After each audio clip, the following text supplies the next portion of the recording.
amazing healing power of HoOponopono. It's a long word and it's hard to learn how to spell, but basically what it means is forgiveness. It's an ancient Hawaiian practice that was brought into modern times by a couple of different people, a very famous healer and a psychotherapist named Ikahalahala Hulin.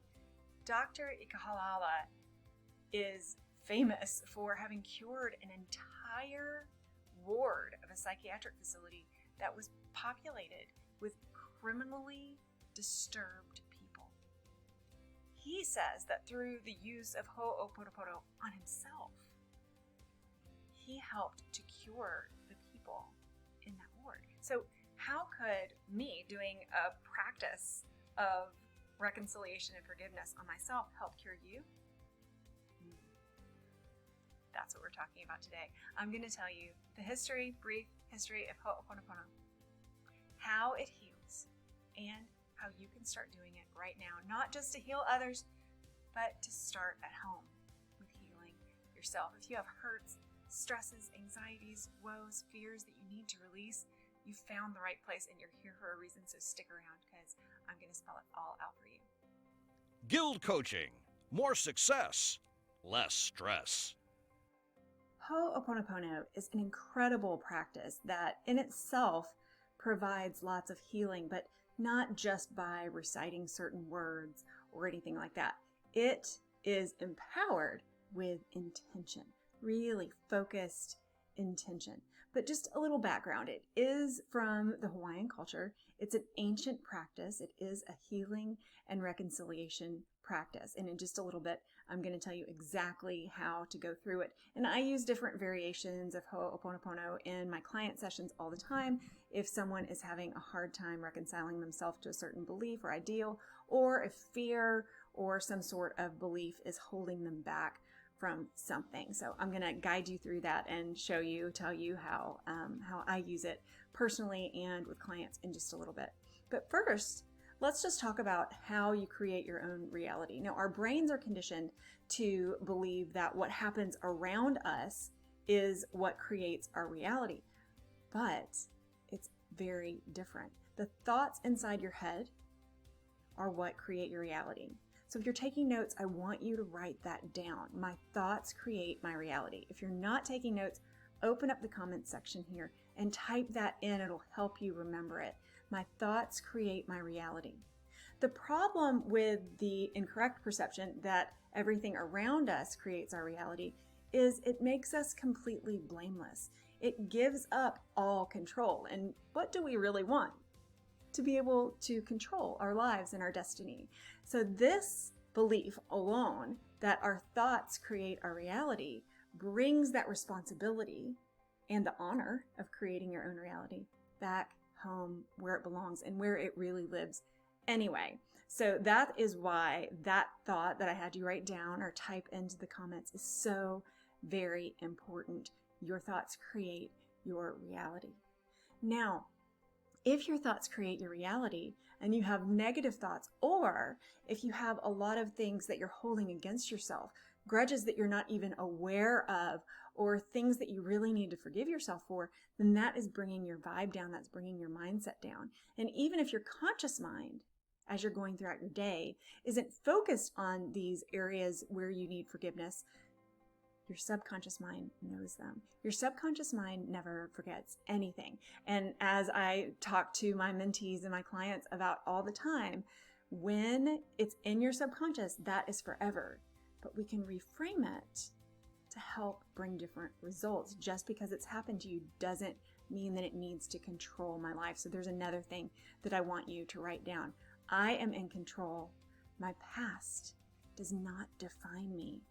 Write that down in your notes or type it into the comments. My past does not define me. But even though your past does not define you, your past can influence your present. Your past does have a role in shaping the mindset that you have. And mindset is everything. There's another thing I'm saying all the time, another thing for you to write down or type into the comments below. Mindset is everything. So you have to have the mindset in the right direction in order for the thoughts to be in the right direction, because they are right there together. So how does HoOponopono come into all of this? Well, if there's anything in your life that's happened, even if it's in your subconscious and your conscious mind isn't realizing it, anything at all that you need to forgive yourself for, anything at all that you need to let go of, this simple practice, it's just 4 steps. This very, very simple practice lets you acknowledge it. That's step 1. Lets you really look at it, figure out what it is, spend a moment with yourself, reconcile that, and then forgive yourself for it and give yourself back some love. Controlling our thoughts is one of the most difficult things we can do because the mind, left to its own, is like an untrained child, an undisciplined child, just jumping from one thing to the next. One thought may make us happy, but another makes us sad. Then another starts us worrying about something that might happen. So it's pretty crazy. Do you know what your next thought's going to be? Not usually. Usually it just shows up. The good news is whenever you're stuck in thoughts or lost in thoughts, especially if they're not productive or if they're bringing you stress or unhappiness, you can stop that by using HoOponopono. And it is in 4 super simple steps. Here's how to do it. Find some space where you're alone. You'll have just a little bit of privacy and you can relax. Some place where you can be alone with your thoughts. That's not step 1, that's just your prep. But make sure that you have the opportunity to spend just a little bit of time with yourself. Then you can get started. The first step is to realize that you're responsible for everything in your mind, even if it doesn't seem like you are. Once you accept that, then it's really natural to feel sorry. So just say, I'm sorry. There's heartache, there's destruction in the world. Take responsibility for becoming aware of that reality in your conscious mind. Say, I'm very sorry. This is not a requirement for this step, but personally, when I do this step, I place my palms at heart center, left over right. I put my right palm down first and then my left over. I do this with my eyes closed. I really focus on what I'm thinking about, what I'm saying, and I do put that little bit of pressure there. It just feels like a hug right there at heart center where a lot of hurt and disappointment can live if you have it inside your body. So that's just my little pro tip to really help yourself physically feel it as well as all the emotions that will be coursing throughout your body. Step 2, just ask. Ask yourself for forgiveness. Say, please forgive me. Don't worry about what you're asking, just ask. Say it over and over and over again. Really mean it as the reality of what you're asking forgiveness for sinks in. You will feel it more if you really have that focused attention. Remember, your remorse from step 1 is going to fuel the need for you to ask for forgiveness, but then also to give it. And then that brings us to step 3, because of course, the answer to step 2, when you ask yourself for forgiveness, it's yes, of course. So say thank you. It doesn't matter who or what you're thanking. Thank your body for all it does for you. Practice gratitude there just for a moment. Thank yourself for being you. Thank whatever it was that just forgave you. Just keep saying thank you over and over again. And then step 4, say I love you. Say it to your body. Say it to God, the universe. Say I love you to the air that you breathe, to the house that's sheltering you, to the breeze that you feel on your skin, to the clothes that you feel. Say I love you to your challenges for helping to give you the opportunity to be better. Just say it over and over and over again. Say it and mean it. There's nothing as powerful as love.